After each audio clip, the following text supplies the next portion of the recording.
नमस्कार, आदाब, सत श्री अकाल, जय भीम, जोहार। मेरा नाम है नवीन कुमार। ईरान वाकई एक महान देश है।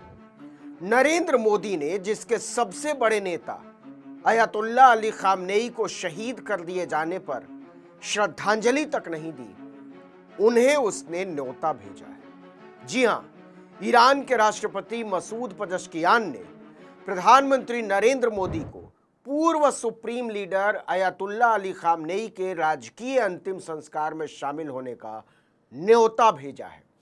लेकिन क्या नरेंद्र मोदी के भीतर इतना नैतिक बल है कि वो ईरान के शहीद सुप्रीम लीडर की अंत्येष्टि में शामिल हो? आपको पता ही है कि अयतुल्ला अली खामनेई को अमेरिका और इजराइल ने 28 फरवरी को धोखे से किए गए एक हमले में उनके घर में ही मार डाला था।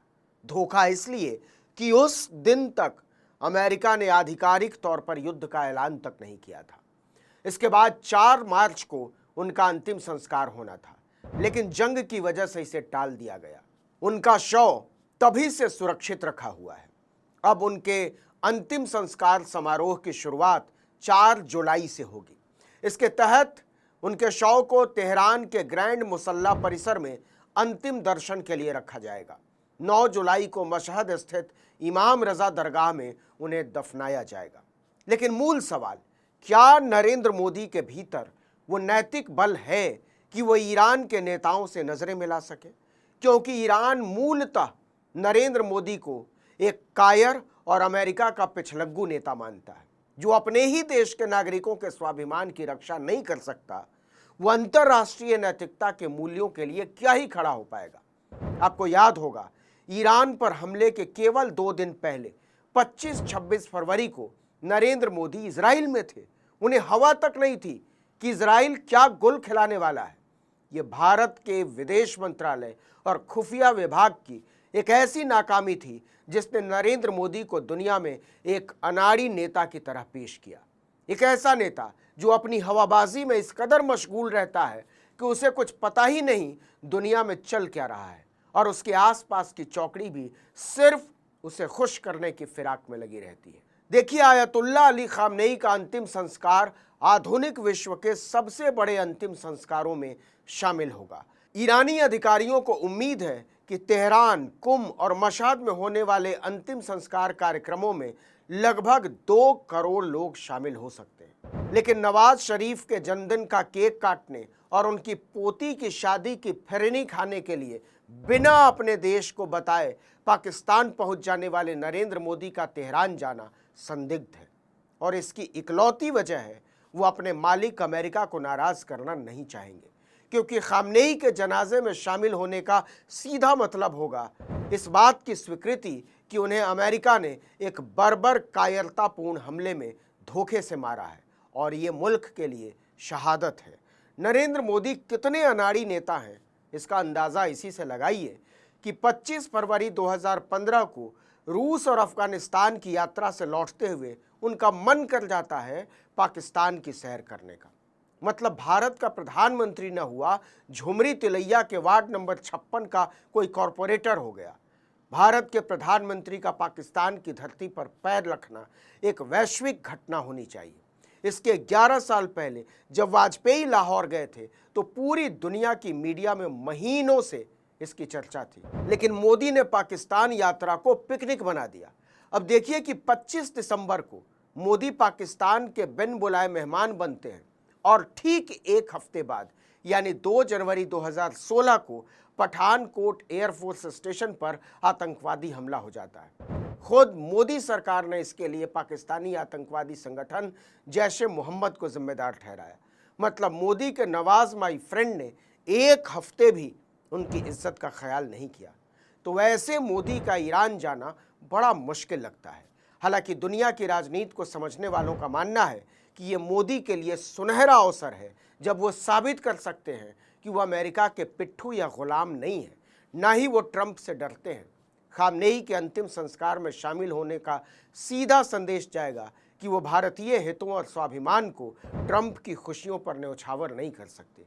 वो जता सकते हैं कि भारत की अपनी स्वतंत्र विदेश नीति है और मोदी अमेरिका के डर के मारे उसमें पलीता नहीं लगाने वाले।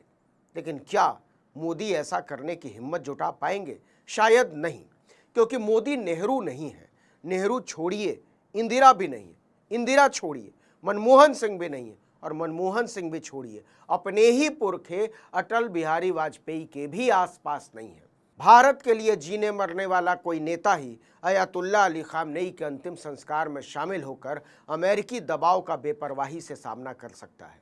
लेकिन ईरान ने नरेंद्र मोदी को न्योता भेजकर उनके सामने एक बड़ी लकीर खींच डाली है। अगर भारत का प्रधानमंत्री सचमुच में कोई स्वाभिमानी नेता होता तो वो ईरान के शहीद सुप्रीम लीडर के अंतिम संस्कार में जरूर शामिल होता, क्योंकि इसमें एक पुराने साझेदार होने के राजनीतिक शिष्टाचार को छोड़ भी दे तो भारत का फायदा ही फायदा है। देखिए, ईरान अब एक नए वर्ल्ड ऑर्डर का एक बहुत अहम हिस्सा है। देखिए कि ईरान ही है जो पश्चिम एशिया में इजिप्ट, सऊदी और तुर्की के इस्लामिक नाटों का दिमाग ठिकाने लगाए रख सकता है। मध्य पूर्व और पश्चिम एशिया में उसकी धाक और धमक को दरकिनार करना किसी के लिए भी अब असंभव है। कोई अनाड़ी नेता ही होगा जो इजराइल जैसे बर्बर क्रूर हत्यारे देश के लिए ईरान के साथ नज़दीकियों को ठुकराना चाहेगा।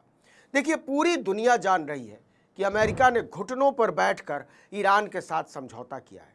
मुआवजे के तौर पर उसे 300 अरब डॉलर ईरान को देने हैं। ये सारा का सारा पैसा आधुनिक ईरान के पुनर्निर्माण में लगेगा। इस पुनर्निर्माण में भारत को अपनी भूमिका निभाने का इससे अच्छा मौका नहीं मिलेगा।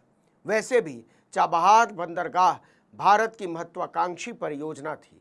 अगर मोदी ने हिम्मत दिखाई तो भारत को एक लंबे समय के लिए सस्ती ऊर्जा का खजाना मिल जाएगा। लेकिन क्या मोदी अमेरिका के चंगुल से छूटकर रीढ़ की हड्डी सीधी कर पाएंगे? ऐसी चर्चा है कि अमेरिका तुर्की को F-35 बेचना चाहता है।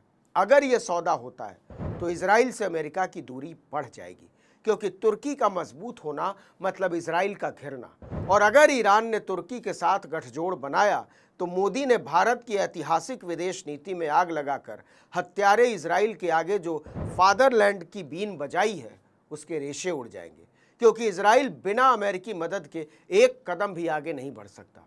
और फिर मोदी के ईरान जाने में भारत का एक और बड़ा फायदा है।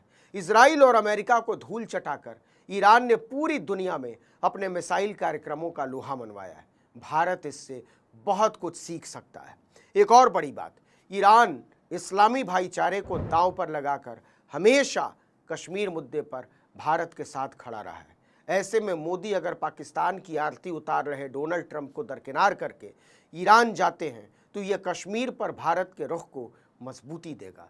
लेकिन सवाल वही है, क्या मोदी इतनी हिम्मत जुटा पाएंगे? दूर दूर तक लगता तो नहीं है। इस वीडियो में इतना ही, लेकिन अगर आपने आर्टिकल 19 इंडिया को अब तक सब्सक्राइब नहीं किया है तो फ़ौरन कर लीजिए, बेल आइकॉन दबाइए, घंटी जैसी आकृति लाइक कीजिए और कमेंट करके बताइए हमारा वीडियो आपको कैसा लगा। हमारा ट्विटर हैंडल है article19_India और मेरा ट्विटर हैंडल है नवीन जर्नलिस्ट। नमस्कार।